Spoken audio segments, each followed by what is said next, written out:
Welcome back, fellow football fanatics. It's your host, College Football with Sam, and we are here today to welcome in Big Ten Quick Talks for the second time on episode 7 of Touchdown Talk. Well, for the second time on Touchdown Talk. It sounds like I'm introducing him for the second time on the same episode, but you all get the point. Today we're going to be talking about exclusively Big Ten football. We're going to keep it in the Midwest, East Coast, West Coast, really what only can be described as the lower 48 states minus the Deep South conference, because the Big Ten is now everywhere thanks to conference realignment. Welcome in, and how are you doing? I'm doing great, Sam. It's an honor to be back with you on this program, and let's get right into it. All right, sweet. So first and foremost, I want to get the bold Big Ten predictions out of the way. You gave me 2 of them, and unlike the last time we talked, I'm not going to give 2 of mine because I have a lot of things to figure out and a lot of specifically predictions for records and who's making the college football playoff. I'm trying to figure out a lot of that stuff and make sure that I'm as accurate as I think I can be. But you gave me 2, and I want to start out with your first prediction.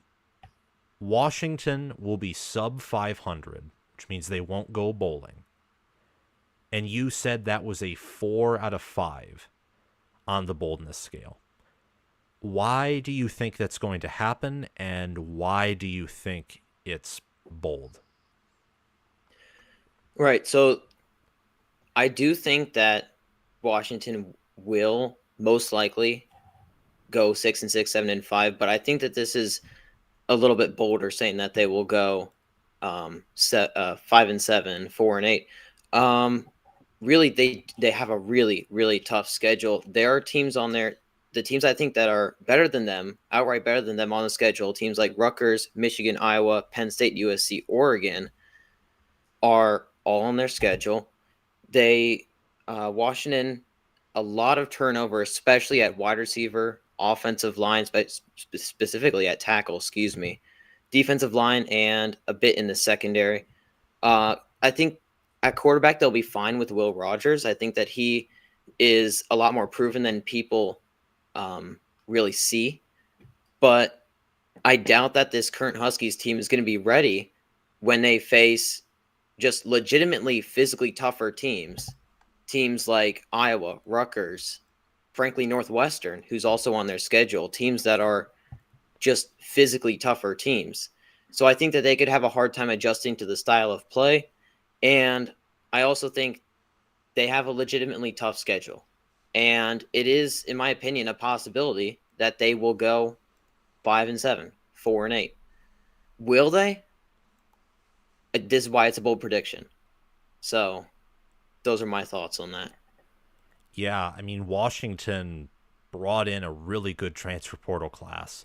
11th ranked in the country, 28 total commits, 7 4-stars. And they brought in Jonah Coleman, who I like, Arizona running back, Jordan Washington from Arizona as well, Jaden Wayne, a young defensive end from Miami. All of these players I'm mentioning, except for Coleman, are 4-stars. Ironically, Coleman's the most proven of all of them, and yet he isn't rated very highly.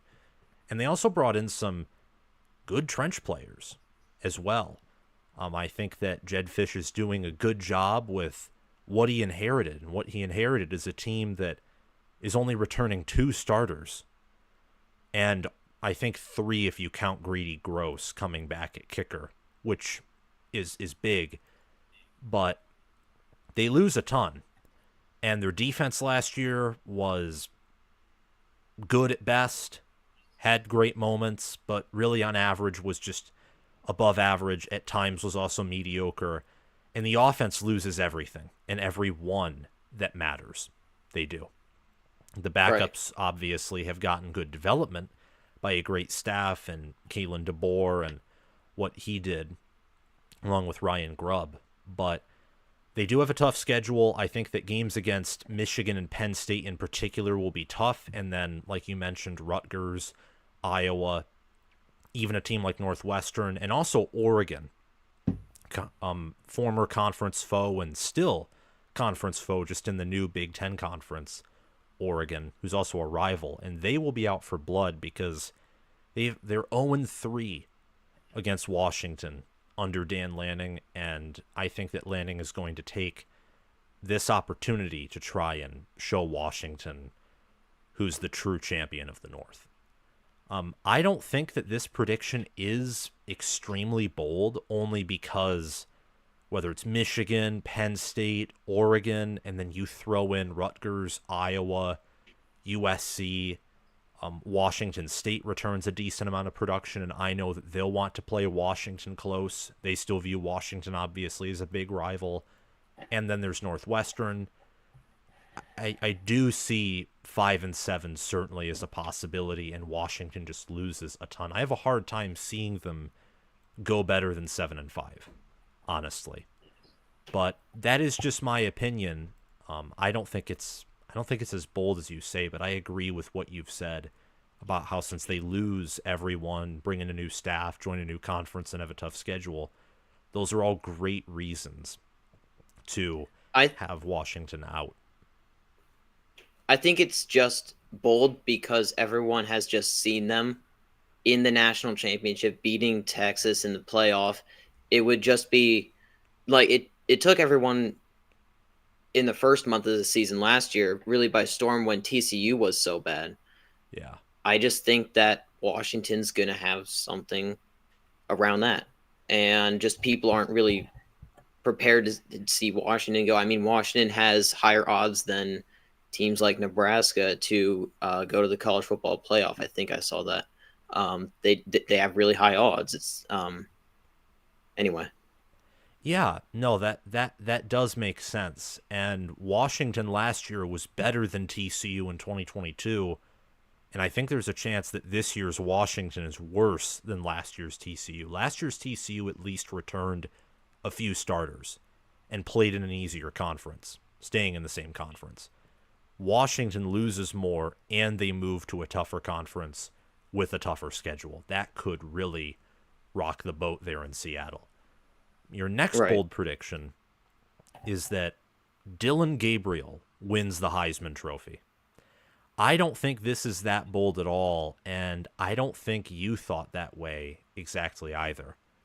Why do you think he wins the Heisman Trophy in Eugene? I think that he comes into just a better program overall in Oregon over Oklahoma. The Oregon system has produced elite quarterbacks, especially recently. You look at Marcus Mariota, Bo Nix, Justin Herbert. And the Oregon system itself, how they play, is conducive, to having their quarterbacks play really, really well. Yes. Quick read, quick decisions, and it's easier on the quarterback. And Oregon has the offense overall to just be really elite with their players, getting Evan Stewart, Trayshawn Holden, and Tez Johnson coming back at wide receiver, a top 10 running back room in Jordan James and Jay Harris. Just to name a few, their offensive line should be pretty good. I mean, this team is set up for Dylan Gabriel to just play out of his mind.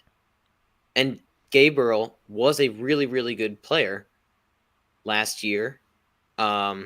He was fourth in QBR last year with 87 overall. And he's just a really good player, in my opinion. He has I think I read the third best odds to win the Heisman behind Milroe and Carson Beck, I think. He's dynamic, but he also can manage a game properly. Right. Anyway, those are my thoughts. I think that he'll have some stiff competition, but he should be a finalist. And I think that he should play pretty well. Yeah. I mean, good supporting cast. This should be a down year for quarterbacks anyway because McCarthy, Williams, Nix, Penix, May, Travis, Daniels as well. That's 7 quarterbacks who last year were consensus or unanimous preseason top 10 QBs. They're gone. Right. And that leaves you with Carson Beck, maybe Jalen Milroe, maybe Quinn Ewers if both of them can take steps forward and be developed. And, I mean, maybe if Liberty goes on an insane run with Caden Salter, you never know. Maybe Travion Henderson, if he, really takes over and is healthy. Maybe Donovan Edwards, just some other offensive players.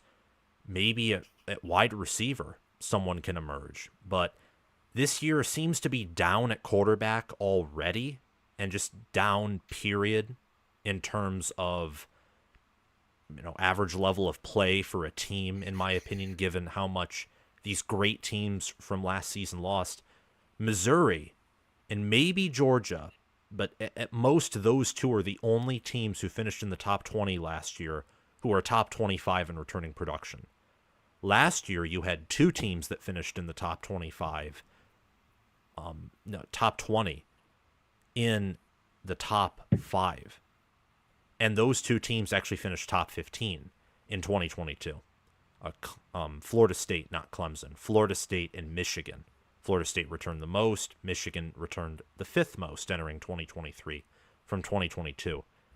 Entering 24 from 23, more inferior teams, teams with questions, or maybe good teams that wouldn't be power ranked too high, they return the bulk of production, and it's those top 20, top 15, top 10 teams that are more so in the middle, some at the higher end of the spectrum, but also some like Michigan, Washington, Alabama, and Tennessee, all teams that finished in the top 20 rankings, they return less than half of their production from last year. So I think this is going to be a weak year, particularly at the quarterback position as well, if you want to get more specific and break it down by position. And Gabriel being a player who is dynamic, he ran for a few hundred yards last year, passed for 3,660, and almost 40 passing touchdowns. Well, 30, so 10 away. And he was 3rd in QBR, I think. 4th. You're correct on 4th. It was McCarthy who was 3rd in QBR. I don't think this is that bold at all. And when you have Tez Johnson, Gary Bryant, Trayshawn Holden, Terrence Ferguson at tight end, the best offensive tackle duo in the country in a Johnny Cornelius and Josh Connerly Jr., a top 10 running back in Jordan James, and a defense that bringing in Derek Harmon and bringing in, his name slips my mind, the Jamari Caldwell, former Houston defensive tackle, and returning Jordan Birch and Mateo Uyunglele, you have highly talented, proven players on both sides of the lines of scrimmage. So that'll make for a great supporting cast, a defense that was top 10. This will all give Dylan Gabriel more time in every game, more snaps, longer drives to make things happen with one of the best offensive minds in the nation in Will Stein. Right. Okay, so now that we have the bold predictions out of the way, I want to get some questions of my own. That's what I really want to dive into, the meat of this show. I have 5 questions that I would pose are radical. Maybe 1 or 2 of them aren't that radical, but that's just what I named in my show sheet. Radical questions. And here are the 5, and then we'll just go in any random order. Are Ohio State's problems, surface level, or deeply ingrained in their staff and players? Could USC go sub 500 in the Big Ten? Can anyone in the Big Ten stop Georgia? And for clarification, stop Georgia means you beat them 5 times out of 10 or more. Is it safe to say that Nebraska is trending in the right direction? Or am I just doing what I did in 2022 or what I've done every year, and I'm predicting them to do better than they actually do? So I'm just drinking Kool-Aid or assuming that they'll go bowling and improve more based off of hype and hypotheticals rather than evidence. And is the Big Ten more top heavy or more balanced than previous seasons after conference realignment? What do you all think who are watching this right now? What do you think? Which question should we answer first? And also, what do you think, Eddie? What question do you want to talk about first? I think the big question is, can anyone in the Big Ten stop Georgia? But we could go a different route to kind of set that up if we wanted to do that. Okay. That actually, that's a good idea. I'm going to wait for people in the chat to begin to flow in and answer which one they want to start out with. But what do you think is, who do you think, just off the top of your mind, briefly, we don't even have to dive into it, who do you think is the best shot of stopping Georgia? I think Ohio State's roster is built to beat Georgia a couple times. Michigan's roster is there that Michigan's roster is built similarly to the two programs.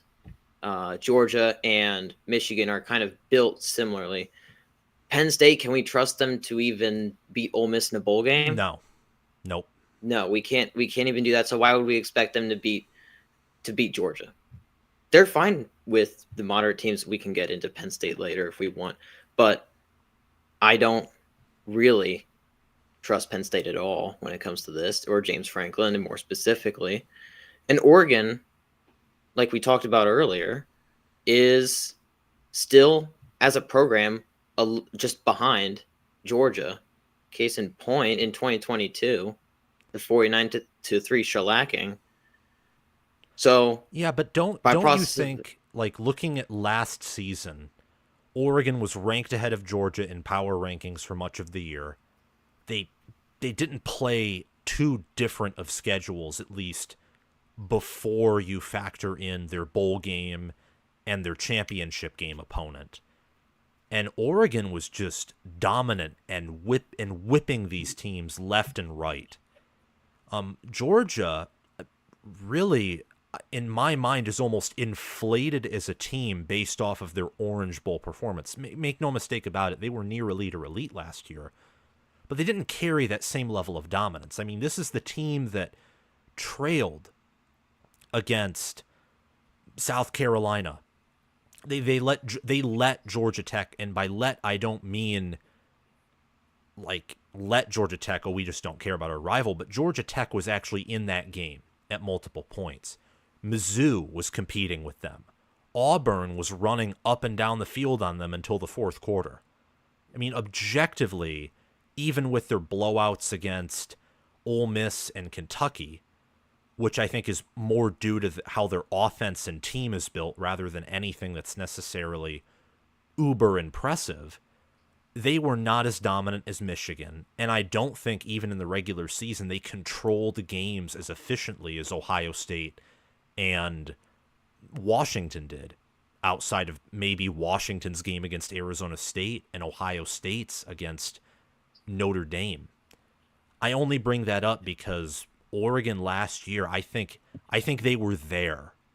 And it was just Dan Lanning growing as a coach and Washington being physical, experienced, and having an elite coaching staff and an unstoppable passing offense, in truth, or close to an unstoppable passing offense, that halted Oregon twice. Right. I think that Oregon's roster this year could beat Georgia's roster a couple times. If we're talking about beating a team out of 10 times, 3 to 5 times, I think they could beat Georgia.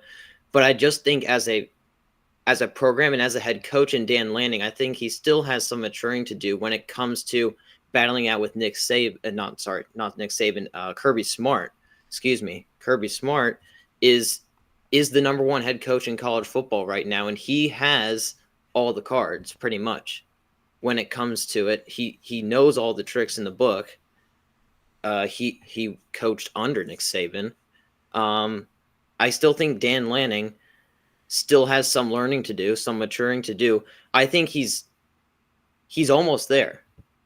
He's had a couple seasons to get himself acclimated. He's going to have to get acclimated to the Big Ten, but I think they're the best out of the four recently Pac-12 teams coming into the Big Ten.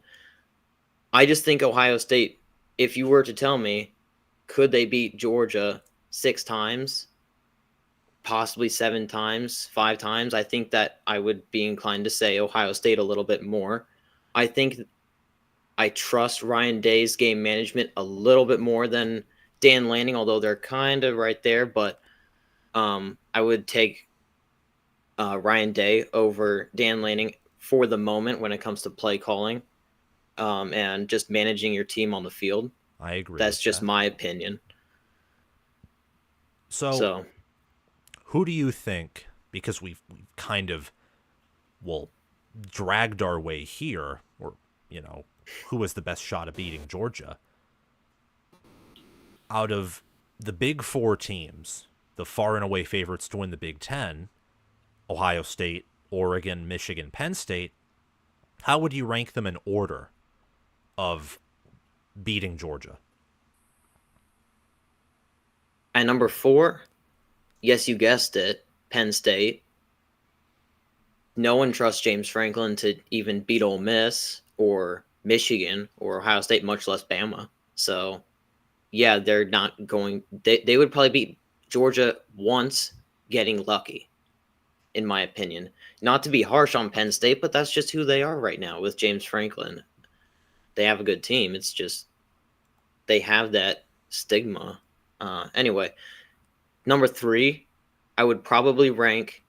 It would be close between Michigan and Oregon, but I think Michigan here, just because of the uncertainty that we have, maybe in year 2 of Sharon Moore next year, when we know who Alex Orji is, when they're a little bit more proven, they could be higher. But for now, because we still don't know quite where Alex Orji is going to stack up, especially against a team like Alabama. And sorry, why do I go back to Alabama today? Georgia, like a team like Georgia and their defense, especially how elite they are. How would Alex Orji acclimate to that? And then at 2, Oregon. At number 1, Ohio State. That's how I would rank them. Interesting, because I actually have I'd say, hefty amount of disagreement outside of Penn State at 4.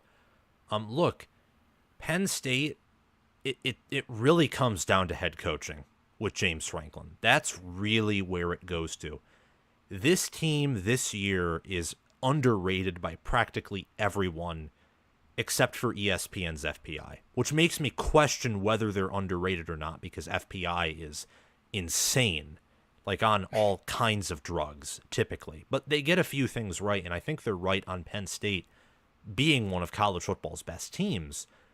The problem is, even when James Franklin had one of college football's best teams in 2017, he lost to an Ohio State team that he should have beaten by a touchdown or multiple touchdowns. He found a way to choke to them. And against Michigan State that season, another choke loss. And every single year since 2016, when they won the Big Ten championship game, they have blown leads, or they have been competitive in games up until the fourth quarter when things fall apart. And it's not necessarily a choke job when it happens here and there, because you're not always going to pull away and win in the fourth quarter.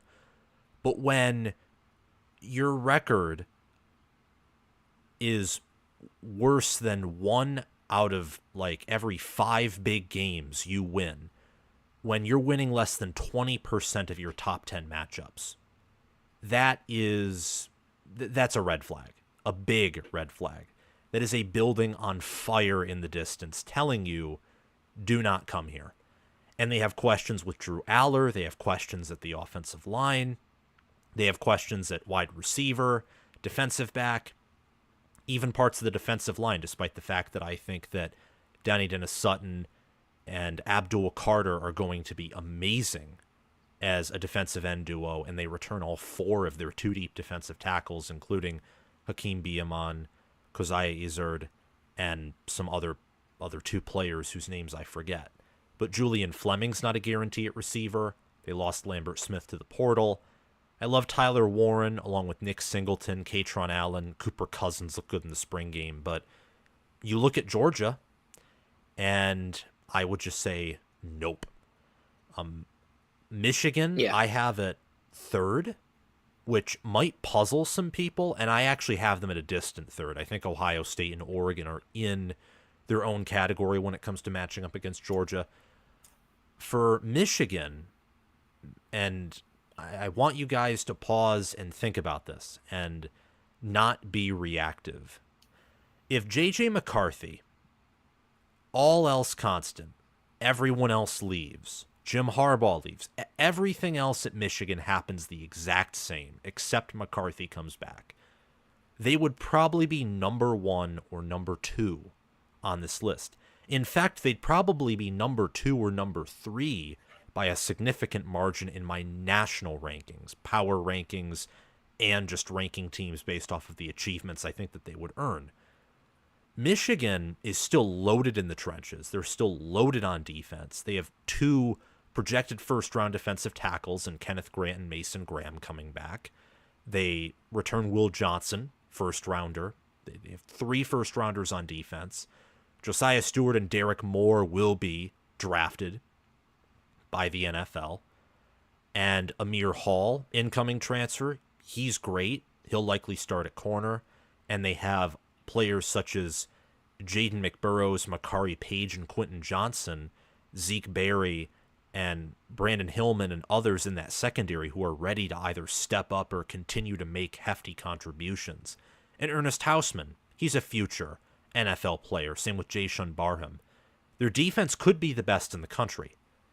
The offensive line, I don't think, has a likelihood of being the best in the country, but given how Sharon Moore's developed that unit, the fact that they return Miles Hinton and that Greg Crippen, Giovanni El-Hadi are junior, senior level players in terms of age, this is going to act more like a veteran group than some people think. But even with all of that being true and potentially giving more benefit of the doubt, let's say Michigan has the best defense in the country and an elite offensive line.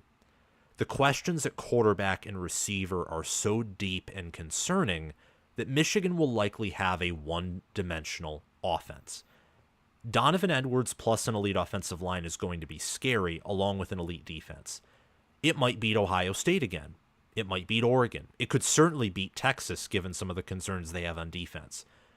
But a one-dimensional offense against Georgia is not a recipe for success. I don't think they could beat Georgia more than 4 times out of 10, and I would trend closer to 1 time out of 10 rather than 4.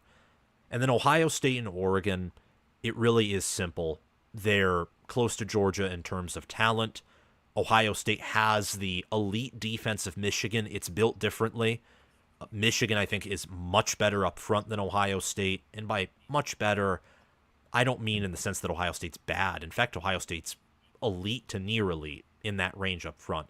Michigan's definitely elite up front. And the proven, more consistent level of play they have up there is why I say it's by a pretty sizable margin that Michigan is a better front. But it's the same with Ohio State's secondary over Michigan's. Ohio State is way deeper at Michigan compared to Michigan at secondary. And again, that's not saying Michigan's secondary is bad. It's a near elite to elite secondary. But Michigan's D-line and Ohio State's secondary are both the best in the country at those respective positions, in my opinion. But Ohio State has Will Howard, who's a top 25, top 20, maybe he could even be top 15 with a better supporting cast at quarterback. They have an elite wide receiver room, an elite running back room. While I don't think their O-line is as good as Michigan's, they're more balanced because they have the elite running backs. They're great to elite at every skill position, whether it's in depth, whether it's in average level of play. And Ryan Day, we can trust as a head coach. We know who Ryan Day is. And even though there are some questions surrounding his program, he's 56-8, 39-3 in Big Ten Conference play.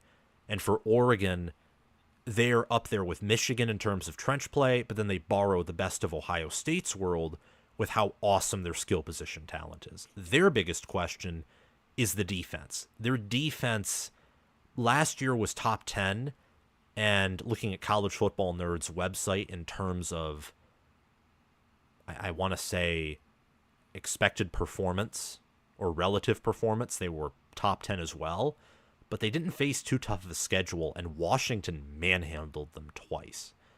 So I just have Oregon at 1 because I think they're better in the trenches than Ohio State, and I think against a team like Georgia, trench play especially is important. Same with Oregon having a better QB. But I can see Ohio State being number 1 if their O-line is better than I expect it to be. Yeah, that makes sense.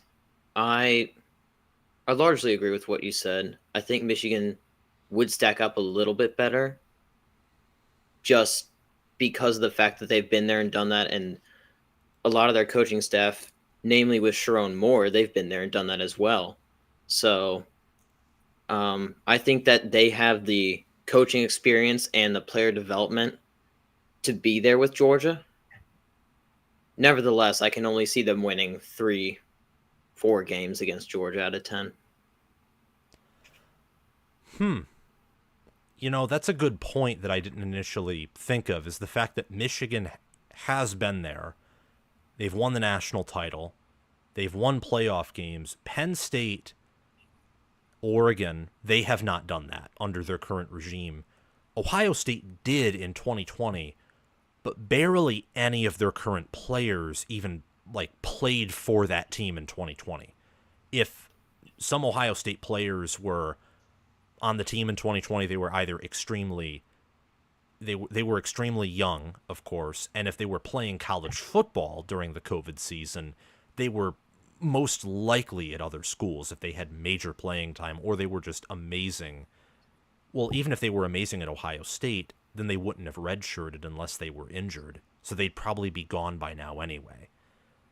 So for Ohio State, winning a playoff game might actually, that might cause almost an emotional letdown the following playoff game. I don't exactly know. I think Ryan Day is almost too good of a head coach to let that happen. But who knows? I think that's a really good point by you, is that Michigan's staff and players understand what it takes, and they've done it before. None of these other teams have, at least in the past 3 seasons, and for some even much longer.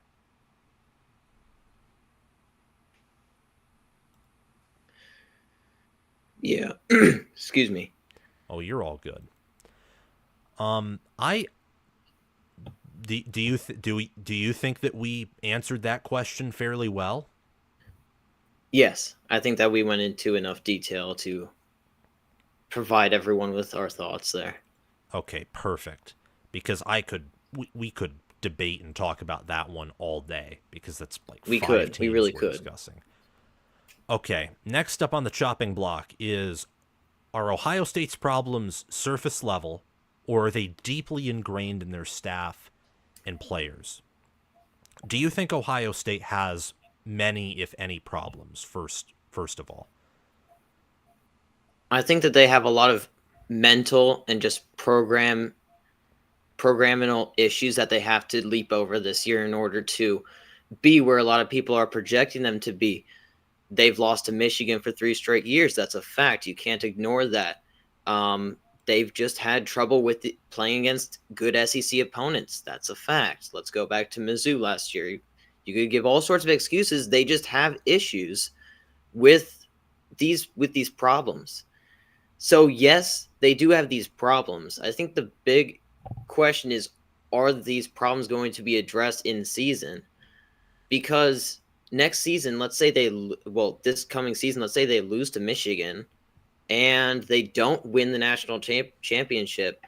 Are people going to be calling for Ryan Day's head? Personally, I wouldn't do that, but that's kind of the sentiment around the program, is that it's really win big or go home. So, yeah, do they have problems? Yes.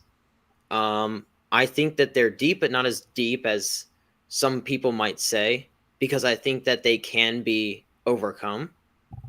But those are my thoughts on it. I'm largely in lockstep with you. I think that the people, first and foremost, who think that Ryan Day should be on the hot seat, just lay off whatever pills you're taking, please. Again, 56-8 and 39-3 in the Big Ten. Now, I get, again, the lack of competition or the lack of follow through against SEC opponents in Michigan. What you brought up is a great point, because whether it's Missouri last year, Georgia in 22, whether it's Alabama in 20, a Clemson kind of in their own realm in terms of the fact that it was Ryan Day's first year and that team had a generational QB. And 2019, honestly, was in a different era of college football. But that loss to Clemson, which many criticized Ryan Day's game management and being super conservative in that game, and against physical teams, but especially Michigan, who's, along with Georgia, been the most physical team in the country over the past 3 seasons since the COVID year. Oregon in 2021, Michigan in 21, 22, and 23. And right there, we've named all of Ryan Day's 8 losses. All of them were to teams that finished ranked in the top 25. And if you take out Oregon, all of those teams finished ranked in the top 10. In fact, all of them finished ranked outside of Missouri and Oregon, so 6 of those teams in the top 5. And 2 of them were 3 of them, actually, were national champions. So Ryan Day is not the GOAT coach. I think we can all agree on that. But he's not a bum. And I'm sorry, but yeah, he was born on third base in the sense of, like, he inherited all these things. But that doesn't make him a villain, especially when, I'm sorry, his current program is better than what Meyer had at the end of his tenure. There's been no blowout loss to Purdue. There's been no Brian Ferentz, like, tap dancing on your table as he just beats you to death. 55-24 in Kinnick Stadium is disgusting. There's been no loss to James Franklin. That 2016 team for Ohio State was embarrassing with the talent that it had. There's been no shutout loss in the college football playoff. The Cotton Bowl loss last season was the closest thing to that, and that was way more competitive than the semifinal game against Clemson in 2016. I think Ohio State's problems, like what you said, they're very fixable, but they're very much related, I think, to the head coach and to one in particular of the Urban Meyer holdovers. I think that Mickey Marotti, and maybe I'll catch heat for this, I think he needs to do a better job. You have the third, or some could consider second, maybe the most, if you're factoring in returning production more than high school recruiting rankings. They may have the most talented roster in the country this year, the best roster in the country. In fact, EA Sports College Football Game has them as the only 99 overall team. And yet, what have we seen the previous 2-3 seasons, even in 2020? So you could say the previous 4. We've seen a lack of physicality, at least on one side of the ball, every year. Until last year, it was always the defense. And in 21, 22, and especially 23, it was the offense. It was. At 21 and 22, I won't criticize too much, especially 22, because that O-line was vicious. And I think the 2022 offense, if managed better, would have been like 2019 LSU level if it was managed better and was healthy. But going back to the trench play and the health of the team, that ties, right? Doesn't that tie back to the strength and conditioning coach? What do you think? Strength and the ability to, like, not be exhausted, to not be injured, especially in, like, high frequency numbers like Smith and Jigba, Henderson, Williams, all dropping like flies. Or am I going off the rails here with that?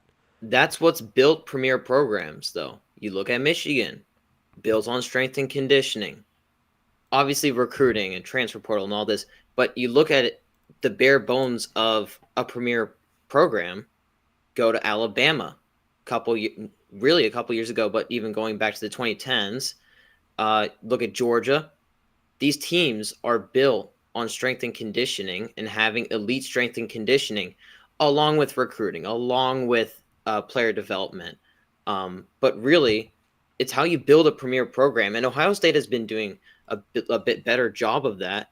And Ohio State has been building their program to really beat Michigan, becoming more physical and all that. But if they do want to overcome these hurdles, they have to be up there with Michigan and Alabama and Georgia when it comes to strength and conditioning, player development. They can recruit out the wazoo. They can throw as much money to players as they want to, but without player development and without strength and conditioning, it's going to be extremely hard. You're just making it so much harder on yourself to beat Michigan, to beat Bama, to beat Georgia, and these elite teams.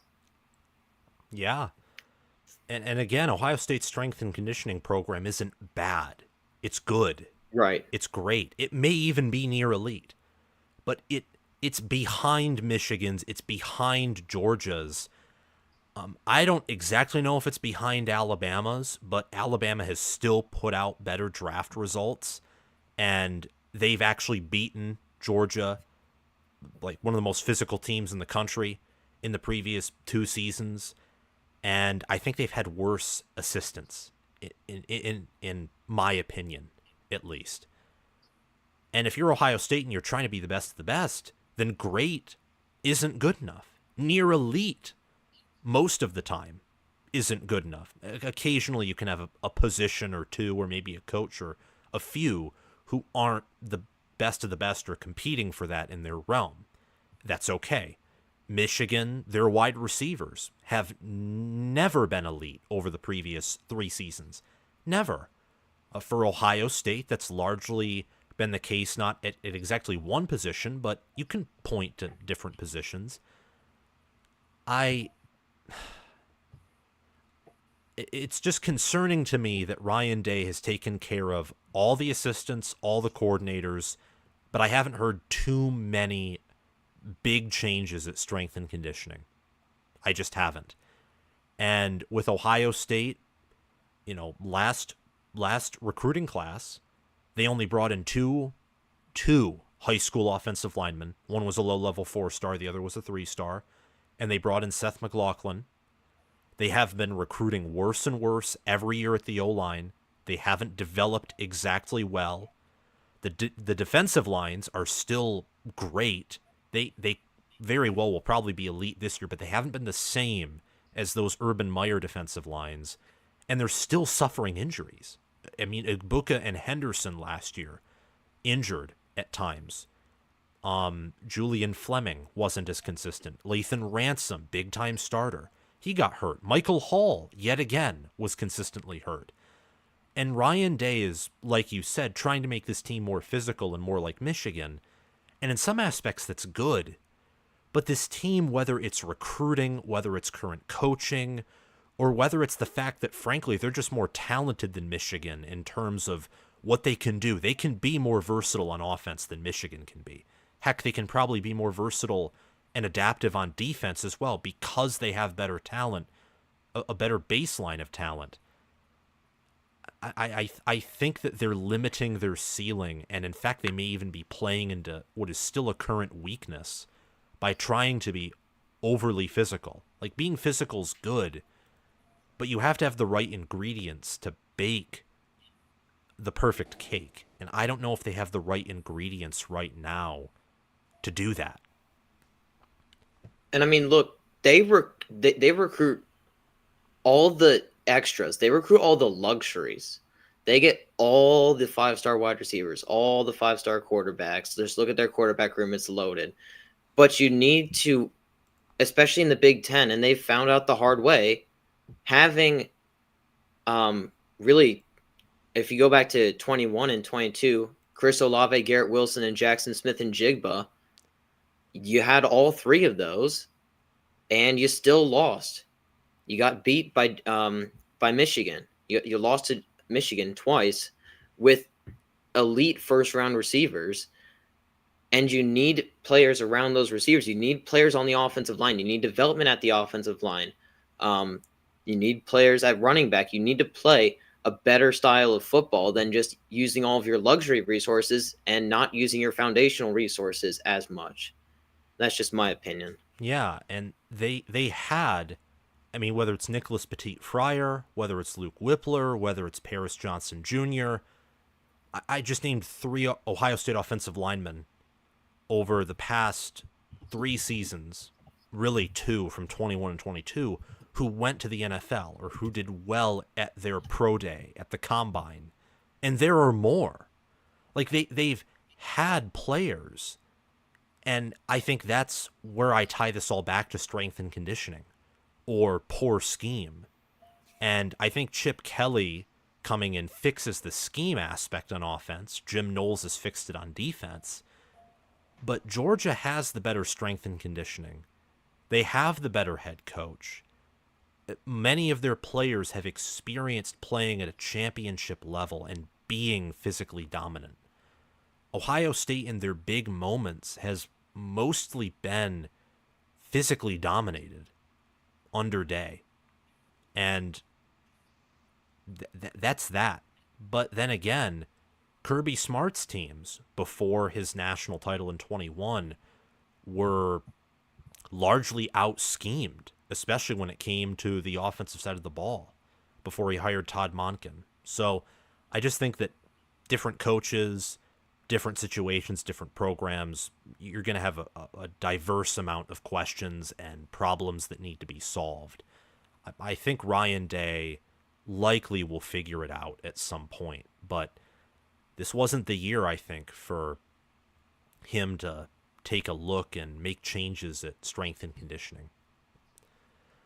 But Yeah. that's really my opinion. I think those things can be fixed, and even in spite of all of that, I think Ohio State's one of the best teams in the country, primarily because of their defense, their wide receiver core, and their running back room. And the fact that Ryan Days finally became a CEO and is no longer going to be calling plays. Speaking of someone who is respectable, in fact, more than respectable, elite at play calling, and Day has been elite at play calling in the past, and I even thought last year against Michigan he called a better game than I think many say he did. This is a coach who always has a Heisman-level QB outside of Spencer Rattler, but whose defenses have sucked to an immeasurable degree. And their trench play also is pretty terrible. Just see last year where Arizona State was getting pressure on Caleb Williams constantly. It's ridiculous.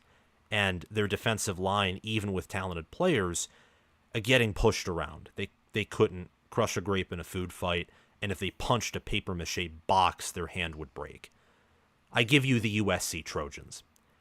Is it ridiculous to think that this team, and yeah, laugh because it's laughable. USC should not be in this position.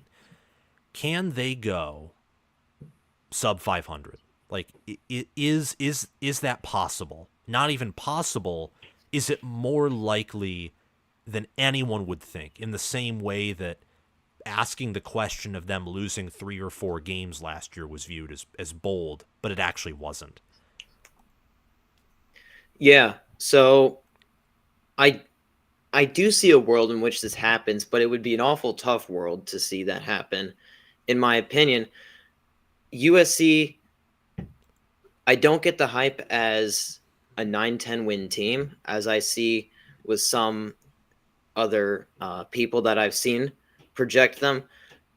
I mean, their defense was just so bad last year. Even if they make a great improvement, that still doesn't mean a top 50 defense. Their defense, if everything goes well, is going to be ranked, I don't know, between 50 and 70, in my opinion.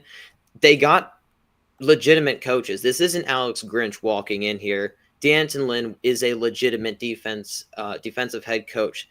Matt Entz, coming from North Dakota State, is a legitimate linebackers coach.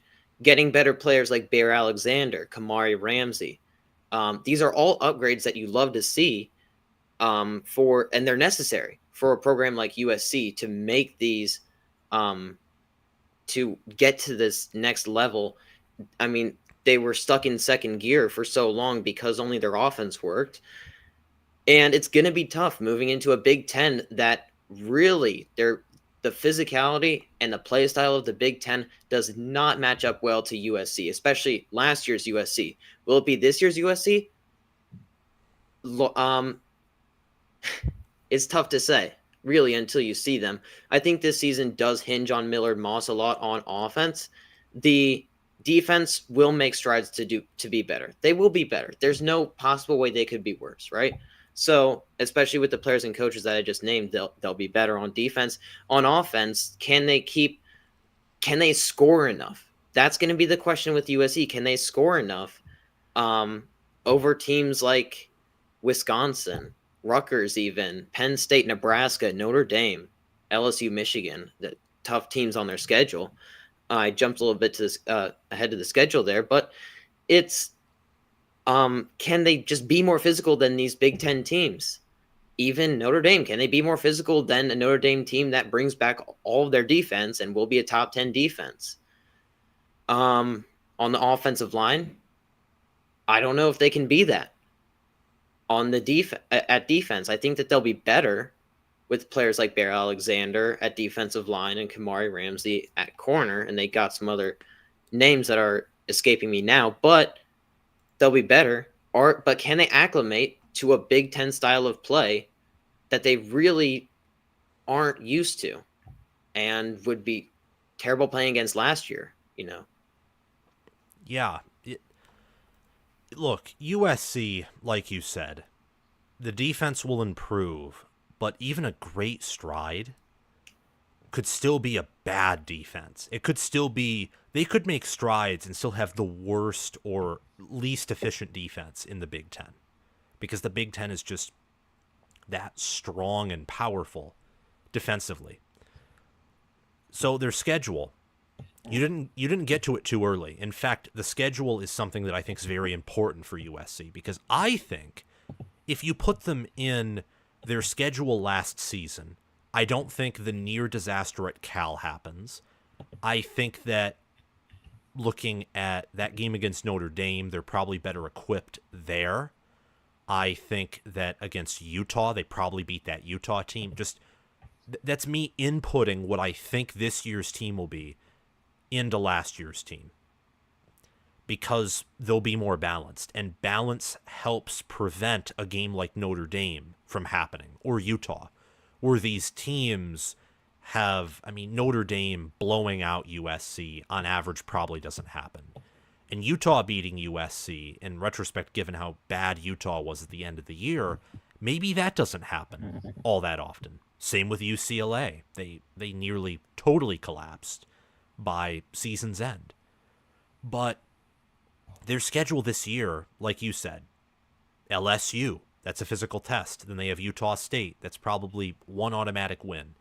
Michigan, Wisconsin, this is after the bye week. At Michigan, Wisconsin, at Minnesota, Penn State, at Maryland, Rutgers, at Washington, by Nebraska. That right there is probably 8 teams in a row that were more physical than USC was last year, or just as physical. Especially Michigan, Penn State, Washington, Minnesota, Nebraska. Now, USC was better last year than I would say Nebraska and Wisconsin were, same with Rutgers probably, and they were, I'd say, comparable or maybe a little bit better than Maryland. But a lot of those teams, the smaller ones, improve. Michigan and Penn State, I think, will still be awesome. Washington, that's a road game after a tough stretch. They could maybe do something. And then Notre Dame at the end of the year after their game against UCLA, which I think is as close to a guaranteed win as they can get in conference. Can they beat Notre Dame? Notre Dame and LSU, tough non-conference games, plus a schedule that could be extremely tough in the Big Ten. I do think that USC with a losing record, and believe me, I would not have said this like a month ago. A month ago, I would have said it can happen, but I'm not picking it to happen. It's I don't know how to put it, because my thoughts on USC, I've flip-flopped on USC a lot, just studying them. Part of that's because they're a new team to the Big Ten, and I didn't come in with as much prior knowledge about them as obviously the other 14 Big Ten teams. I went from thinking that it would be a total disaster to, after the spring game, maybe thinking that they could get things together. And now I almost view them in a more disastrous state than I did at the beginning of the 2024 preseason. And I think that looking at this schedule, a 10-2 is possible, but that's probably the best case scenario. And 5-7 and maybe 4-8 if the team just loses cabin pressure. That's the 4-8 scenario, or even worse if cabin pressure is lost. That's possible as well. This team's ceiling is off the charts given what happened last year, but so is their floor. Yeah. What I do you mean, think about this Miller Moss, like in comparison to Caleb Williams? Do you think the drop off will be severe or no? I don't know if the drop off is going to be too severe because Lincoln Riley is such an elite offensive mind. I obviously think that Caleb Williams' talent is a lot better than Miller Moss's talent, but I think Miller Moss's ceiling is kind of right there with not right there with Caleb Williams, but in the vicinity of Caleb Williams, just because players like Zachariah Branch are going to help him out. The just the whole offense is going to help him out. Maybe not so much the offensive line, but I think the offensive line is going to get a little bit better. But Lincoln Riley, excuse me, he's so elite at his job and what he does as an offensive mind and an offensive play caller is that he will make Miller Moss look a lot better than what he will be if he goes to the NFL, in my opinion. Well, that If he makes puts up sense. if he puts a really good year up this year and maybe next year and he goes to the NFL, I think that him in the NFL isn't going to pan out as well because Lincoln Riley's just so good at what he does. He's going to prop up Miller Moss, and people are going to say Miller Moss is looking like a Heisman candidate. He looks so good. Not to take away anything from Miller Moss, he's going to play pretty good in my opinion. I just don't know if he himself is going to be that great as what he's going to be propped up to be with Lincoln Riley. Yeah, and they have a few players on the O line, maybe D line, like Emmanuel Pregnon on the O line, Anthony Lucas on D line, who can maybe break out, maybe even Bear Alexander with better coaching can. But I don't have faith in their trench play, and you can't come into the Big Ten and dominate if you only have quarterbacks and receivers. They have Woody Marks, who's a good running back, but certainly I don't think he's in. I don't think he's a top 5 or 6 Big Ten running back. And at tight end, Lake McCree is all right. Their O line and D line look to be bad. Linebacker, I think they return Eric Gentry and Mason Cobb. That could be the strong point of the unit. And I know they bring in Kamari Ramsey and some other players in the portal. Their portal class was 19th, by the way, with only 17 commits. And they had to bring poached in, a lot from USC, from what I remember. yeah, they had to bring in a Wyoming defensive tackle transfer in Gavin Meyer. Just Right. And I'm not saying Gavin Meyer's a bad player. What I'm saying is from Wyoming, barely rated a 3-star, and that's because they couldn't get what they wanted at defensive tackle. They also have been trying to get out of the LSU game from what I've heard over the past 2 seasons. They brought in Jay Fair from Auburn at receiver, Greedy Vance Jr. at corner from Florida State, Kyle Ford from UCLA. They've brought in players where I look and I think they're trying desperately to add depth or hit on players that I don't think you're going to hit on. In part, this portal class honestly reminds me of like Scott Frost's like final portal class, where you're trying to find something that will magically make the season better.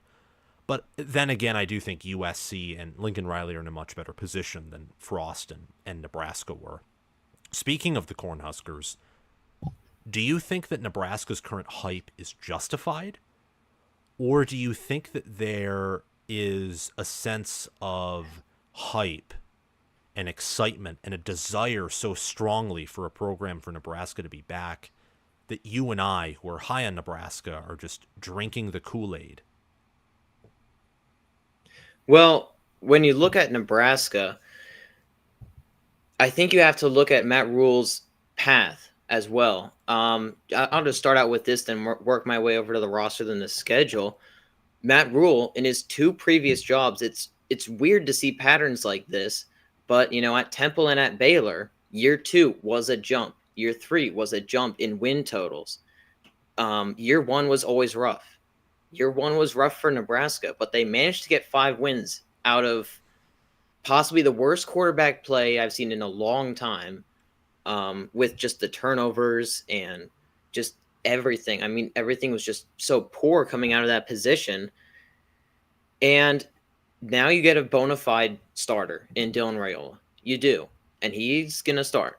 If he doesn't start, then and Heinrich Harburg is starting, they're going to be in bad shape. But when you look at Nebraska, and Matt Rule, his teams make jumps.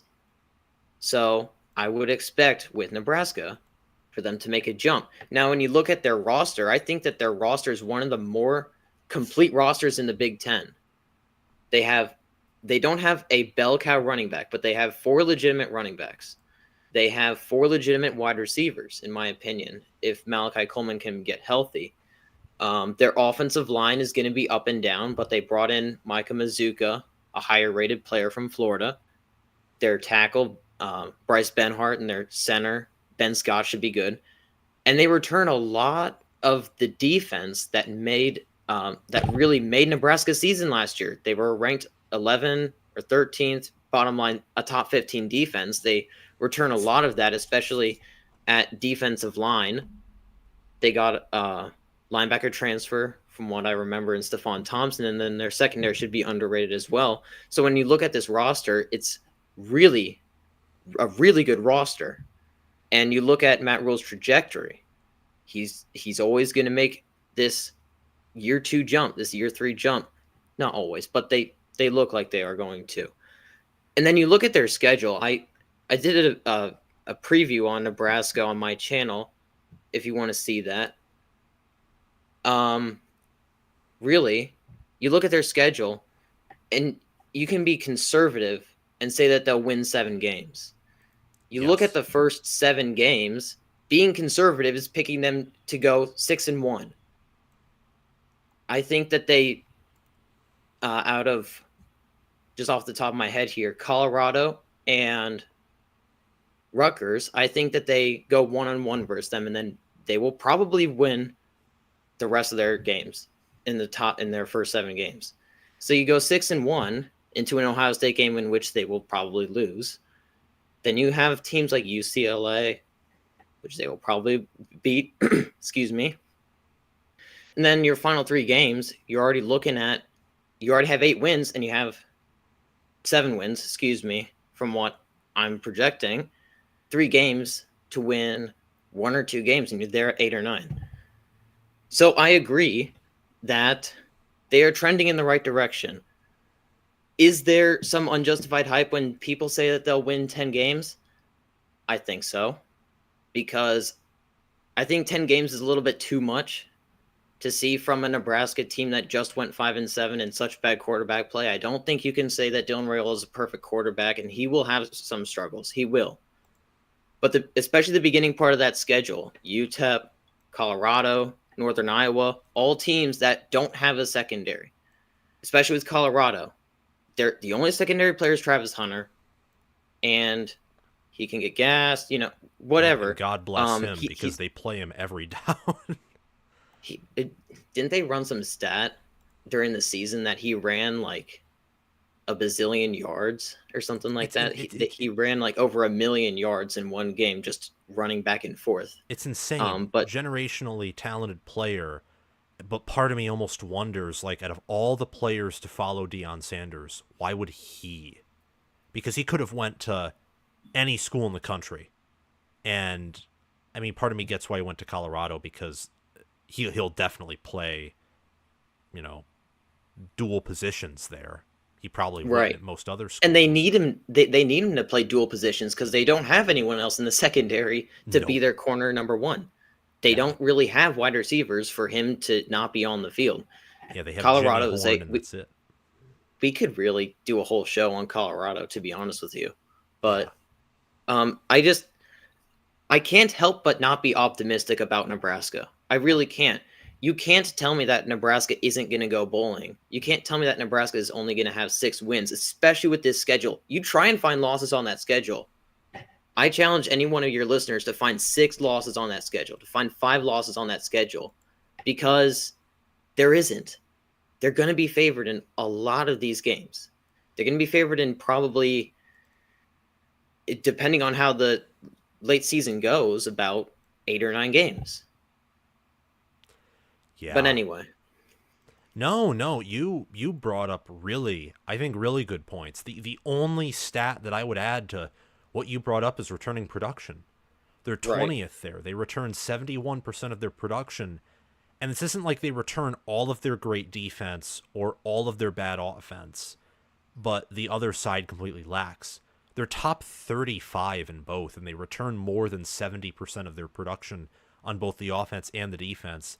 And they bring back Tristan Alvano and Brian Buschini at kicker and punter, respectively.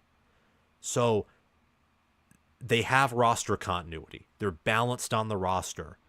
They have staff continuity. They return Marcus Satterfield and Tony White, Matt Rule, and Matt Rule even made some staff changes and upgrades that I thought were quite necessary. And they brought in a top 25 overall recruiting class. And an SP Plus, give you a sneak peek of Bill Connolly's ratings here. Nebraska's ranked fairly highly as well. Nebraska per SP Plus is 40th.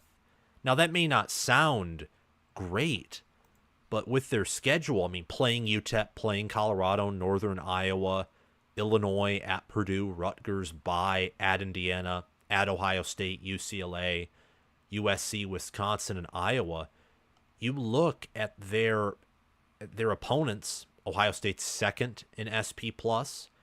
You have to go all the way down to USC to find their next opponent, 21st SP Plus. Iowa's 22nd. UCLA is 26th, which I think is too high, but that's because they use priors. And Wisconsin's 27th. And all those teams, except for Ohio State, are only 6 points or less superior to Nebraska on a projected win margin on a neutral field. And Nebraska will host some of those teams. Nebraska will go on the road against some of those teams. They'll travel to play some. But they have, like you said, a fairly easy schedule, especially at the beginning, which will allow them to grow as a unit and mature before they play the Ohio States and USC, Wisconsin, and Iowa, which is really a brutal final 3-game stretch, I'd say, for anyone outside of the top 4 or 5 teams in the country. And they could be favored, don't you think, in at most 11 of their games. I mean, USC, if they're bad, and Nebraska's just buzzing, especially with their run game and defense, they could be favored over the Trojans. They could certainly be favored over Wisconsin, and they could certainly be favored over Iowa. They could be, but especially with Iowa too. Iowa doesn't have that bad of a schedule, so I think Iowa's also going to be around where Nebraska is. They're going to get these wins that against inferior opponents. So I don't know. I don't think that they're going to be favored in 11 of their games. I think they'll be favored in about 9 or 10. I think Wisconsin has a good team this year. Wisconsin, we're getting off topic here. But that'll be a very fun game to watch. I think USC's style of play is going to hurt Nebraska, especially the way that they run up points. In a secondary that got burned a little bit last year. Great point. I think back to the Michigan State game, Colorado game. Even the Maryland game. Right, even the Maryland game. Maryland had some good receivers. So I think USC's style of play might give them an edge. But again, these are toss-up games. These last three games, it's flip a coin, really, especially if all four teams are, including Nebraska, are doing well. That probably won't be true. USC might not be doing well. Wisconsin might have a mishap.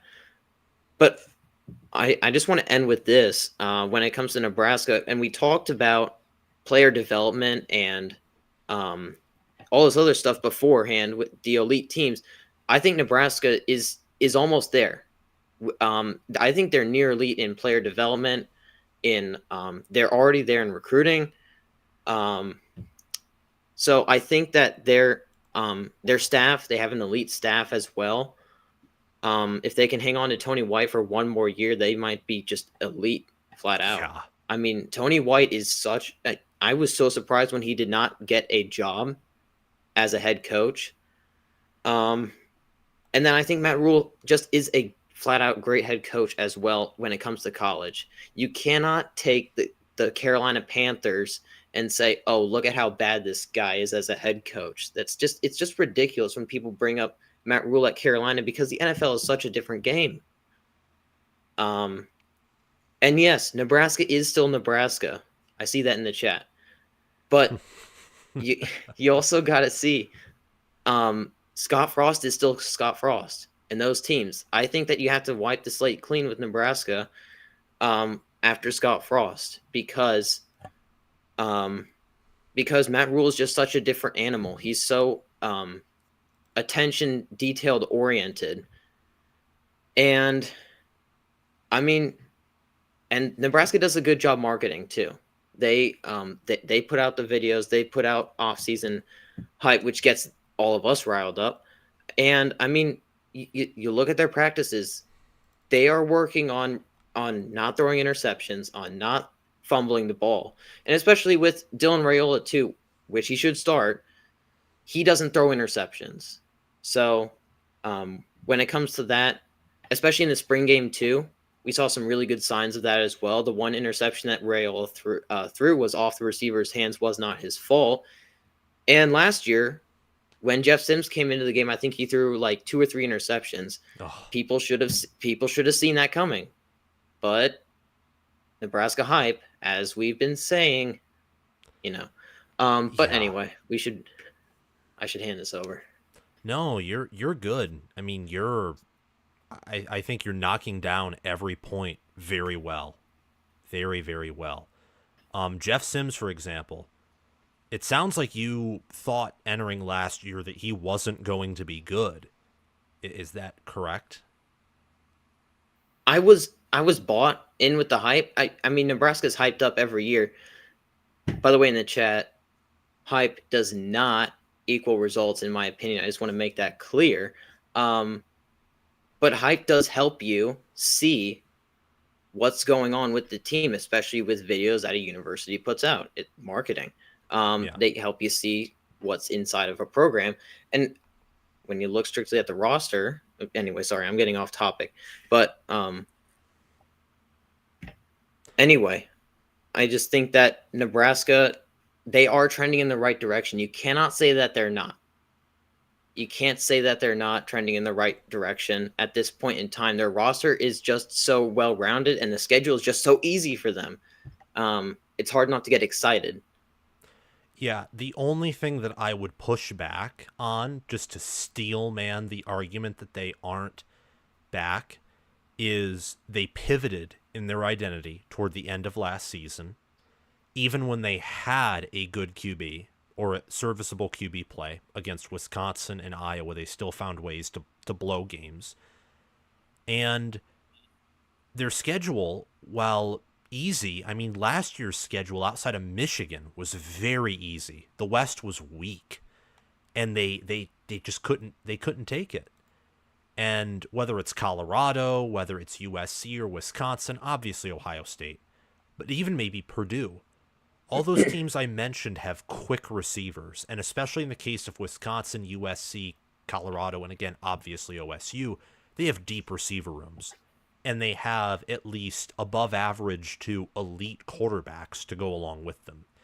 And that's Nebraska's nightmare, is a team that can throw over the top, that has depth at receiver, and especially in the case of USC, and I'd say Purdue with that air raid, and Wisconsin too. I mean, even Colorado, they'll love to get the ball out fairly quickly.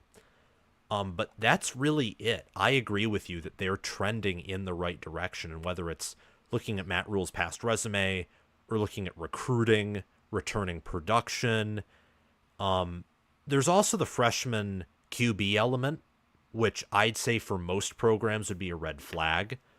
But Raiola's very talented, and he doesn't throw picks, and he was very accurate in the spring game against a defense He's that... very composed, too. Yes. That's what I saw out of it. I noticed that as well. Very comfortable in the pocket. Almost has a Mahomes-like where Mahomes is always bouncing around. He's not this elite scrambler, but like he has enough elusiveness to not get sacked, basically, to keep his team on schedule. He has that. Now, Adrian Martinez started as a true freshman, but Martinez is completely different, at least in the aspect of he's a better athlete than Raiola is, way better legs, but he is not polished nearly to the same degree as Raiola is as a passer. And Raiola will probably have a better overall supporting cast than Martinez did in 2018 when he started as a true freshman. Also, that was just a completely different offensive system as well. That's true. Nebraska, they didn't put people around Adrian Martinez very much. But they're putting a lot of talent around Dylan Raiola on the offensive line as well. I mean, that's what's going to help him out is if he stays upright. With the running backs, they have 4 legitimate running backs. Yeah, Dowdle, they do. Johnson, Irvin Jr., and then Johnson again. Right, the Johnson and Johnson bros. But like I said, all of them aren't elite, but put together, they make an elite running back room, in my opinion. The wide receivers looked really good in the spring game.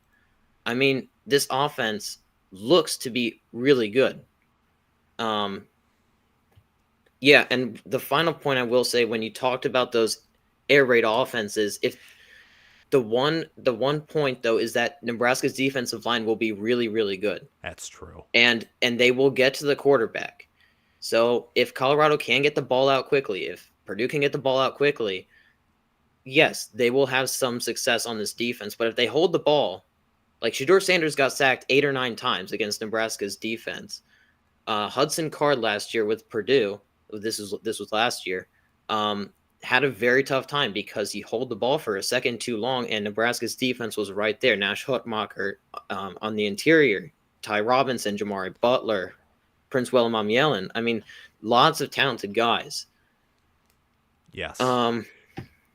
Makes sense. Hutmacher is he's an elite defensive tackle, not just in the Big Ten, but nationally. I think that I think we covered that very well. I mean, if you think Nebraska is pure Kool-Aid and hype yet again, I respectfully disagree. I understand where you're coming from, but look at this team. Even if you think they're overhyped, there is some truth to the hype, because I think you look at everything, whether it's their schedule, how the teams on their schedule are projected to do, or what's just going on with Nebraska as a period alone, as a program, alone, you'll see that they're getting better. And I'd say their floor this year is going bowling. Last but certainly not least, is the Big Ten more top-heavy or balanced compared to previous seasons with the new scheduling arrangement? They are still top heavy. Let's not get this wrong, but they're not as top heavy as previous years. In previous years, it was Ohio State, Penn State, Michigan, and a cloud of dust. But really this year, you can add Oregon to that mix. And on the outside, USC, Nebraska, Rutgers, and Iowa aren't that far behind. previous years it was just Iowa. Now you can legitimately say Nebraska, like we just talked about Rutgers, like we've talked about on this channel previously, not today, but and USC. I think that these teams are right there ish, and then going forward, I think Michigan State will enter the conversation, not just this year. So I think that they still are top heavy. Let's not pretend like they're the SEC. The SEC is the bigger conference. There, you have it. But they are a little bit more evened out, in my opinion. More top heavy, I would say the Big Ten is more top heavy just because of the fact that there is a little bit more of a drop off than in the SEC. In the SEC, you have legitimate teams and a lot of them. So that's my take on it. Yeah, I can get behind that. The Big Ten, I think, right now is certainly deeper than it was last year, 2022, 21, certainly deeper than 20. In 20, it was Ohio State and everyone else. Not even close. 2019, this Big Ten is deeper in terms of competition, for sure, than any Big Ten season I can really think of off the top of my head. I think last year's Ohio State and Michigan will probably be like better or even significantly better than the top two teams this year in the Big Ten, like on an average basis. Ohio State this year probably has the same chance of improving as staying the same or becoming worse compared to last year's team. But Michigan will certainly get worse. And I think 2023 Michigan will be better than any Big Ten team will be this year. But again, that's to be seen. In terms of competition and parity, the Big Ten is certainly deeper. However, I think in a certain sense, just a certain sense, there is a good case for you to say that it's more top heavy. Oregon comes in to compete for the Big Ten, but that's really the only expansion team that is going to compete for championships from what we can tell. The other three, USC, and especially UCLA and Washington could be with either of those two California schools, are closer to the category of being has-beens or being extra pulp in the juice, if you get what I'm saying, where they simply add to the resumes of Oregon, Michigan, Penn State, Ohio State. The teams who won the scheduling system are Penn State because they don't have any rivals, which means they don't have any permanent opponent, which means Penn State some years may not play any of the top 3 or even 4 teams. They could get a schedule like what Rutgers has this year, where Rutgers plays none of the top 4 teams by preseason odds to win the conference. And Michigan State, Rutgers, Maryland, and Indiana also benefit from the divisionless arrangement because they no longer have to play Michigan, Ohio State, and Penn State every season. But of those teams, only Penn State and the Spartans, I think, have the potential to be consistent conference contenders. So in terms of conference contenders, I don't necessarily know if... I don't know. I'd lean toward it still being deeper in terms of, like, actual depth or the potential for variety or parity. I mean, I might be rambling at this point. I guess what I'm saying is some teams do have it worse off after this arrangement. Like all the Big Ten West teams, I think that it got harder for all of the Pac-12 teams. So that right there is 11 of the current 18 Big Ten teams that got worse for. And then Michigan and Ohio State, I'd say it got harder for them because they were the big two by a mile, and now, you know, Oregon will compete with them for sure. Yeah, I largely agree with you here. I think that we're both really in the same mind when it comes to this question. Yeah. Yeah, Penn State, I just want to keep on this because I can't even believe it. No Ohio State, no Maryland, no Michigan State, no Minnesota, no Michigan. There's no permanent rival that Penn State has in It's conference. weird, isn't it? Yeah. Like really weird. Yeah, I Um, mean, seriously, think about it. Let me input Rutgers conference schedule into Penn State's. So if Penn State had Rutgers Big Ten schedule, Penn State would play at West Virginia, Bowling Green, and Kent State non-conference. Then they would play Washington at Nebraska, Wisconsin, UCLA at USC, Minnesota at Maryland, Illinois, and at Michigan State. Again, that's taking Rutgers Big Ten conference schedule and transposing it on what Penn State's Big Ten conference schedule is. Well, there's no Ohio State, no Michigan, no Oregon. That Penn State team goes 12-0, and you still may not know how, like, if they're elite or just great, because like how weak that schedule is. I mean, it's insane. They won, and I nearly forgot this when drawing up the show sheet. They won the Big Ten scheduling because now they don't have to play anyone on a yearly basis. They don't. it's so true. Yeah. And then Michigan State's schedule, really, they still play Michigan and Ohio State, and then you just switch out Penn State for Oregon. So in my mind, at least this year, their schedule is tougher. But at least in the non-con, there's no. I mean, Boston College is not like last year's Washington. Right. It'd be funny if they were, but I don't think Bill O'Brien's going to do that there in Boston. But yeah, and then Rutgers' schedule, theirs is easy. Maryland's is fairly tough, but not as tough as it was last year. And the same goes for Indiana. I mean, it's only Michigan State, Ohio State, and Michigan whose schedules are tougher this year than last year's, just looking at the Big Ten East teams. But yeah, I just really wanted to get in on that because that's part of the reason why I think Penn State's almost a lock for the playoff this year is James Franklin typically only loses big games.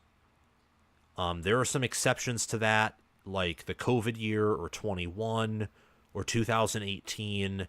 Like there are some years where he does also choke against the medium or even bad teams. But if he just does what he normally does, and this team has a lot of talent, they've recruited more like a Big Ten school as well over the past 3-4 seasons, which I think helps raise their floor and their chances at winning the Big Ten. Their only big game's Ohio State. And that's at home. That could be a whiteout given any potential scheduling arrangement, but who knows? And they could have better trench play than Ohio State because of how they've recruited at the O-line, and the fact that they return a lot on D-line as well, just like Ohio State. So they have like a really good shot. I think Penn State does, even though you and I, of course, don't view them as this elite team or even the best team in the Big Ten. They have a good shot of going to Indy, not just this year, but probably every season on an average basis. Yeah, I mean, the way they're set up, I mean, whatever Penn State did to get that, they should really be commended for that. Let's be honest here. Whatever that athletic director did really was kind of a miracle. They did. You hit on all the points there. Penn State's going to be around. And it's not like James Franklin loses to the mediocre to lower teams very often, if not at all. They have this. They're always slated as the 10-win team, the 9-win team. So they're going to be there, and especially in this college football playoff era where you have 12 teams and then possibly 16 teams in the coming years, they're going to be a lock every single year. They're going to be right there. And it's just hard to say that they're not going to be there. Anyway. Yeah. And then for Michigan State, I think that Jonathan Smith is a top 10 head coach. I think his staff is top 10, top 5. In fact, I have Jonathan Smith as my 5th highest ranked coach nationally. I know that Michigan fans will find that to be insane. I myself, as a Michigan fan, would have found it insane 2 years ago, but he's done a great job at Oregon State. I have no reason to believe that he won't succeed at Michigan State, where he has infinitely more resources and has hired a great staff. And they won the scheduling arrangement too, because their only permanent rival is Michigan. Now, of course, with the deeper Big Ten, it's not like they'll ever have an easy schedule, at least most of the time. But at times they could win the lottery. And also, given how high I am on Jonathan Smith, I don't think they'll need to win the lottery.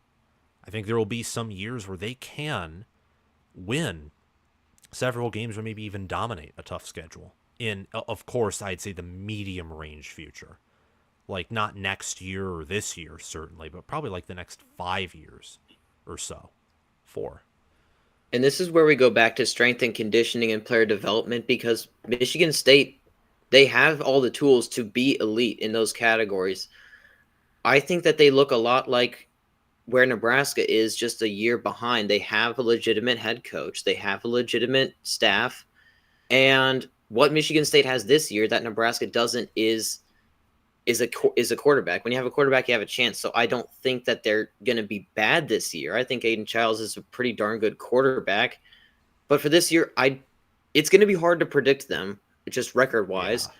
But just going forward past this season, I think that you can look on Michigan State with a lot of optimism, like how you look at Nebraska with a lot of optimism, in my opinion. I like Michigan State going forward. I would buy into their stock right now if they had stock. But anyway. Yeah, I would do the exact same thing. I would certainly, and I'm looking at you, the viewer too, buy stock into Michigan State and Jonathan Smith. And if you haven't already for Nebraska, you can do that. But I'd say buy even more in Michigan State because they're even lower than Nebraska now. And I think Smith and the staff that he has is better than what Nebraska has right now. But that's just my opinion, and they have a longer way to go than Nebraska in terms of a rebuild. Finally, what we want to do is a little game of would you rather be X program. I'd say keep it to a minute for each program out of the 2 that I select from this little picker wheel, and then we go from there on to the next 2 teams. So, who would you rather be? There's all 18 Big Ten teams here. Our first one will be the Iowa Hawkeyes. And the next team that's up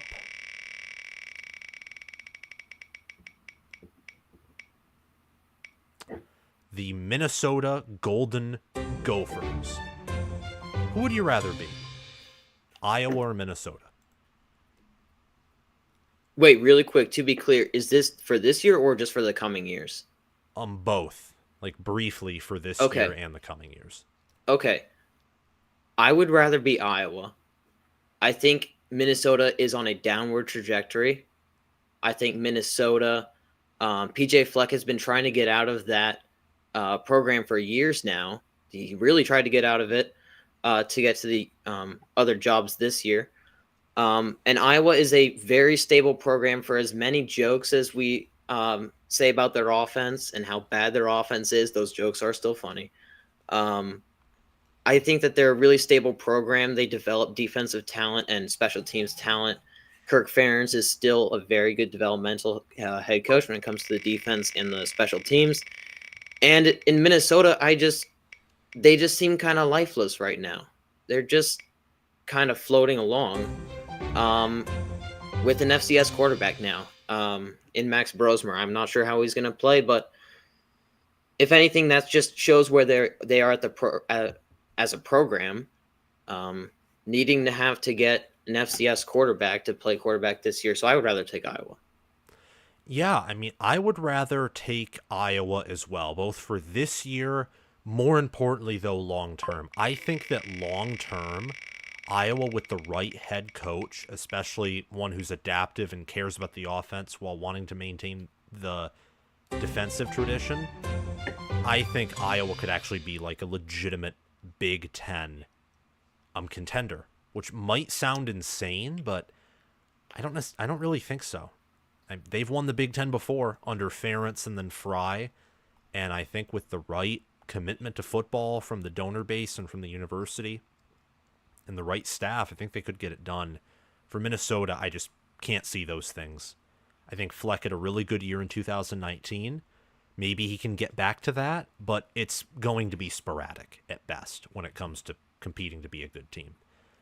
I Our agree with you there. next two teams, UCLA and Rutgers. Oh boy, who would you rather be? UCLA and Rutgers. Um, man, I think I would rather be Rutgers.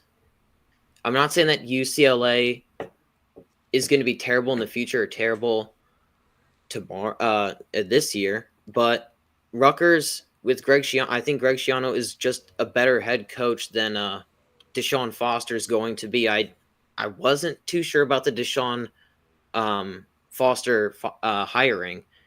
I just wasn't too sure about it. But when it comes to Rutgers, you can be sure of their defense and their running game and their head coaching. So I like Rutgers better. I would agree with that. Also, UCLA, from what I understood, even as an athletic department, was kind of below sea level. And yeah, the Deshaun Foster hiring, like Tony White or PJ Fleck, would have been a better hire in my mind. And we'll see what Foster brings to the table. Of course, he could end up being a really good head coach, but we'll just have to wait and see. Greg Schiano brought Rutgers to a bowl game last season, and they return a lot more production this year. I think they'll be a much better team than UCLA this year, but again, could be wrong on that front. UCLA returns some good guards. Ethan Garber's back at quarterback, and they do return some good defensive line players as well. But long term, I'd say even more so, I'd rather be Rutgers. I'd rather have Maryland as my permanent rival and be on an uptrend in the short term and knowing those two things than being on a downward trend in the short term and knowing USC is my permanent rival. All right. I thought personally that one was easier than Iowa, Minnesota, just because I think Rutgers is going to be so much better than UCLA this year. I'd say that they're both about the same. I don't know, but a pretty easy answer, I would say. Yeah.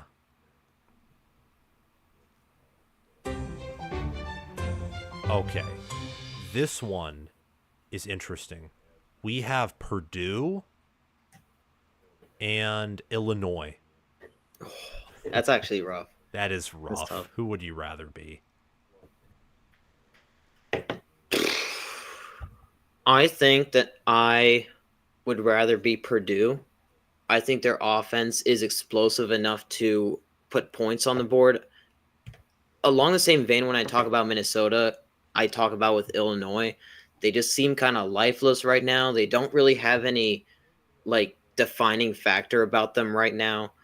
It's Luke Altmaier at quarterback. I'm just not sure about it. Just Illinois just seems so lifeless right now. And Purdue, at least I can see a pulse with what they have, an identity. They know what they're going to try and do. Yes, they did lose players like Nick Scorton, which I thought was a pretty big loss. I'm not particularly high on them this year, but going forward, I would much rather take stock in Purdue over Illinois. And I still think that Purdue is going to be better than Illinois this year because I think Illinois is going to be pretty bad this year. Yeah. I would take Purdue right now. I would.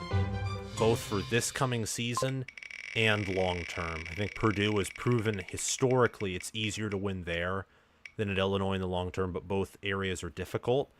And right now, Ryan Walters, I think, has brought in the better portal class, especially since almost all of his players came in earlier. And yeah, I mean, I just like what Purdue has better, younger head coach, better quarterback, I think better trench players. They seem to be more secure in my mind. Okay, next up we have Wisconsin, and we also have. Jeez, did I do this improperly? I think that I did. So we have done UCLA and Rutgers, Illinois and Purdue, and Iowa, Minnesota. Iowa, Minnesota. Okay. So now, yeah, Wisconsin and Maryland.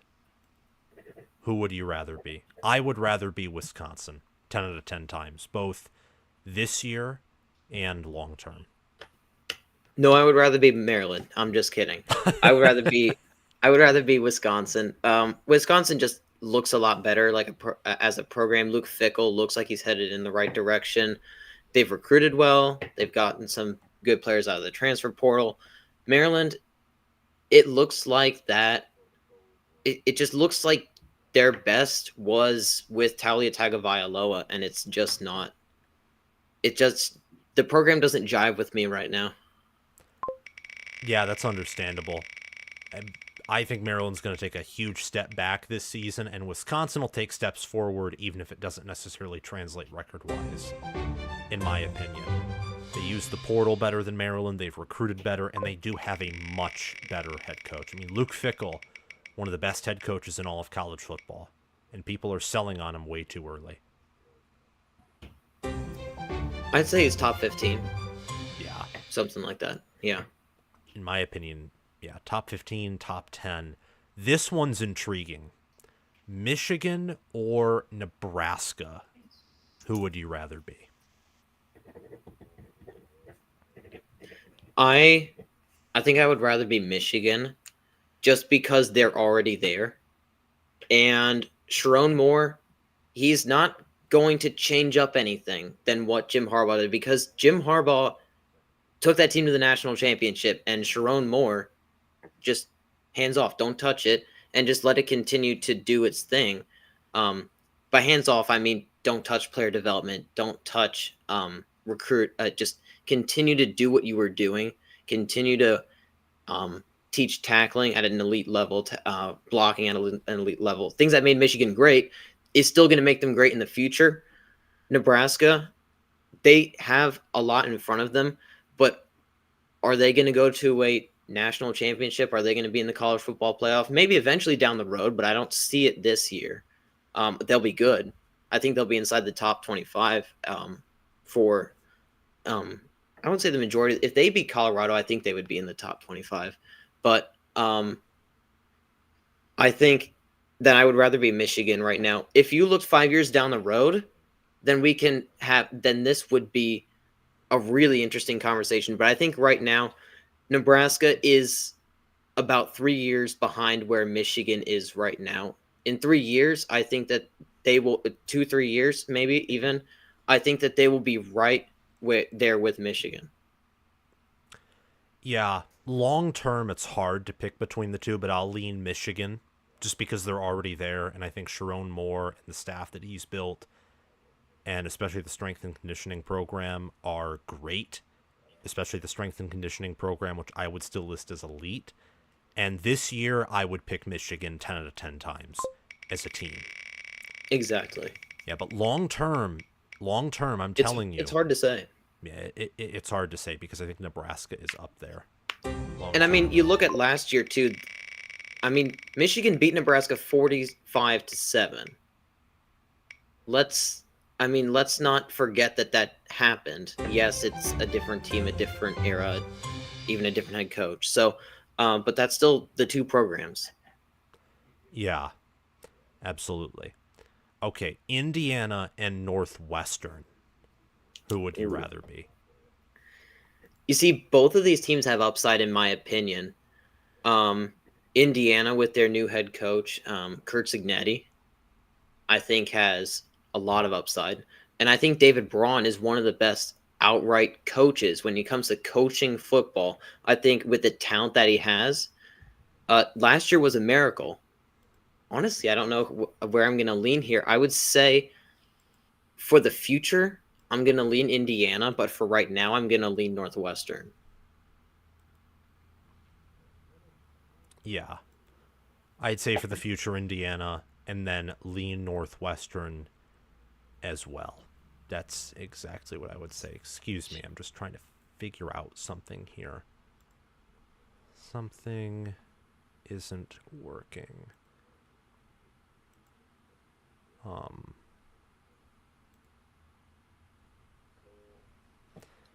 yeah, okay. There we go. My bad. But yeah, I like Kirk Signetti and what he did at James Madison. And the fact that he's bringing over a lot of players from James Madison, including portions of the defense, I think is good. And then for Northwestern, David Braun did a beautiful job of game management and rallying the players last year. But we'll have to see like what they do this year after losing Brendan Sullivan and some key players. Okay, this one to me is very intriguing. I have two different answers for the first time. Penn State and Michigan State. Short term, I'd say Penn State 10 out of 10 times.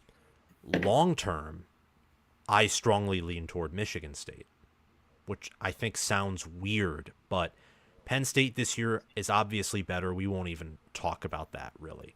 Yeah, that's understandable. Yeah. But Michigan State, I think Jonathan Smith is a way better head coach. And I mean way, way better, infinitely better, especially in big games than James Franklin. I think he has a better strength and conditioning coach, and I think his coordinators right now are on par with Penn State's coordinators. And Penn State's coordinators with Kotelnicki and Allen are pretty good. I mean, top 10 nationally, I would say. And I think Michigan State has also proven that they care more about football, whether it's the Mel Tucker deal or what they've done with Jonathan Smith, their NIL program. I think they're more invested than Penn State is as well, which sounds weird, but I think it's true. The one thing I would push back there is that I think Penn State is already at this level in recruiting and in a sense in the transfer portal as well, that I think that they're near elite in almost everything except for really coaching. I mean, you look at this roster I mean, yeah, we won't debate this year, but for the next coming years, they will still have a very good roster. They have good coaches on the coaching staff. The offensive coordinator, name escapes me, but the defensive coordinator as well, getting Tom Allen over. I think that they will still be there. I think I'm going to lean Penn State long-term over Michigan State, but I can see the argument for Michigan State. Yeah, that's understandable given their recruiting footprint and the fact that Franklin does have a high floor. Like, his ceiling's limited, but his team will always go bowling. They will, at this point, I think it's safe to say, probably always be in the top 25, maybe with an occasional rare exception. And I think at some point they will win a big game and maybe even win the Big Ten or win a few playoff games or something. I mean, the law of averages tells you that they will beat Michigan or Ohio State eventually. I mean, yeah, they've lost to Michigan really every game since a long time ago, and they've only beat Ohio State once, and I think I read like 10 their last 10, something like that. They're winless against top 10 Michigan teams, and they've only beaten a top 10 Ohio State team once. Right. There you go. I mean, they're gonna get one of those. They're gonna win one in the next 3 years. They're gonna win one big game, but they're still gonna have this. I mean, could you imagine if even you put, I don't know, Matt Rule on as the Penn State head coach or Jed Fish as the Penn State head coach? I mean, we would be talking about probably national championship contender. Jonathan Smith. Jonathan Smith on that team. I mean, put Luke Fickell on that team. Yeah.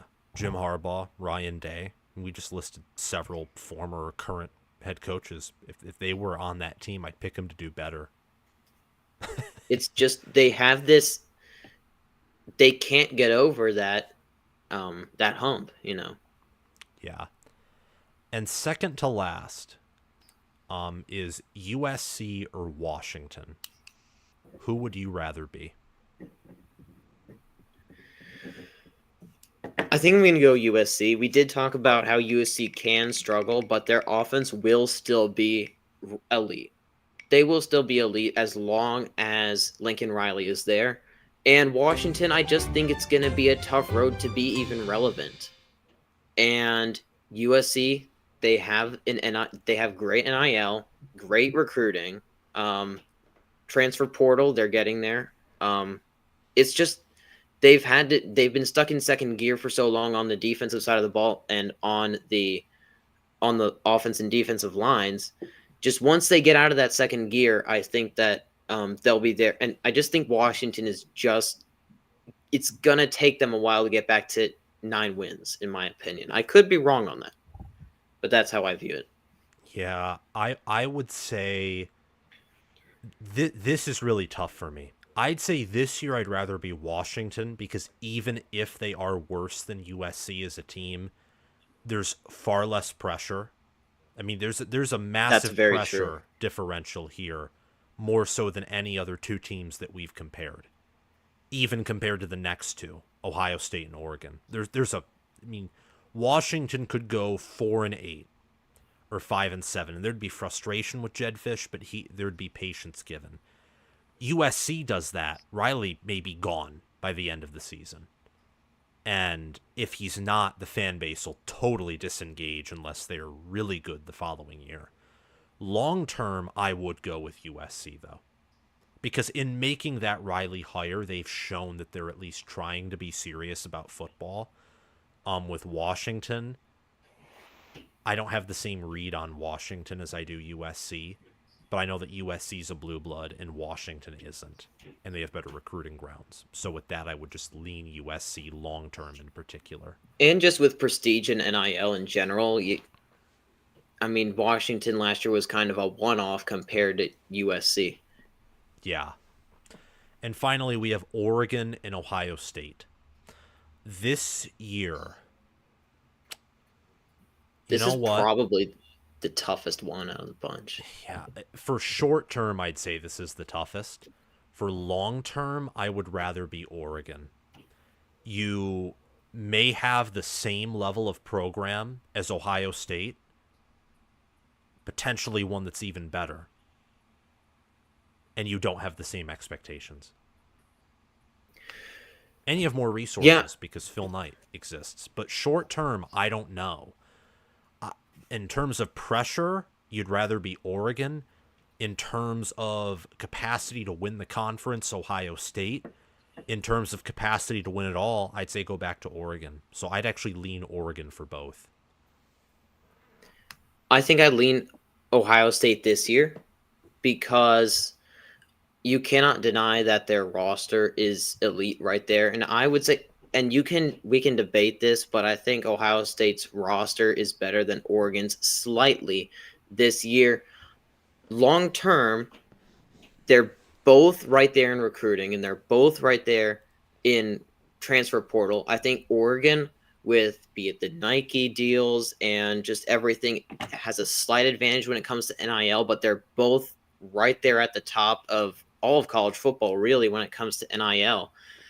So it really comes down to the head coach and the long-term head coach. Who do you believe in more long-term, Dan Lanning or Ryan Day? If Dan Lanning fixes his in-game procedural issues, I would lean Oregon. But if he doesn't, because I think Ryan Day is more of a steadier ship right now, I would lean that him. But if you're looking for the most upside, I think you look at Oregon. But if you're looking at a team that is more stable in their winning, it's Ohio State. Like we said earlier, can they get over those mental hurdles? But anyway, Yeah, yeah. I second that. I believe in Day more, perhaps significantly more than I do in Lanning. And I really believe in Lanning. I just think that Day's underrated. It's just more so looking at Ohio State, and I don't know. Just the vast resources that Oregon has and the way that they're recruiting, it's so close. And I don't know. You know what? I am going to make a change. Long term, I'd rather be Ohio State. You've convinced me. The reason I was saying Oregon is just like from a resource standpoint and from an expectation standpoint, I'd probably rather be Oregon long term. But from a standpoint of winning, which is ultimately the thing that matters the most, it's Ohio State. I mean, they're the most consistent program since World War II. Pretty much. They are I consistent. mean, The definition of consistency. yeah, I agree with that. Yeah, and Day, I think, is incredible. I mean, he has things to learn, but I think that he is a near elite to elite head coach. And I think that, look, all the problems they have are fixable, all of them. And Day has Right. shown that he can adapt and do these different things. If Dan Lanning continues to be college football's Dan Campbell, that could be like that could be a permanent problem. I think same with Tosh Lupoy as the DC.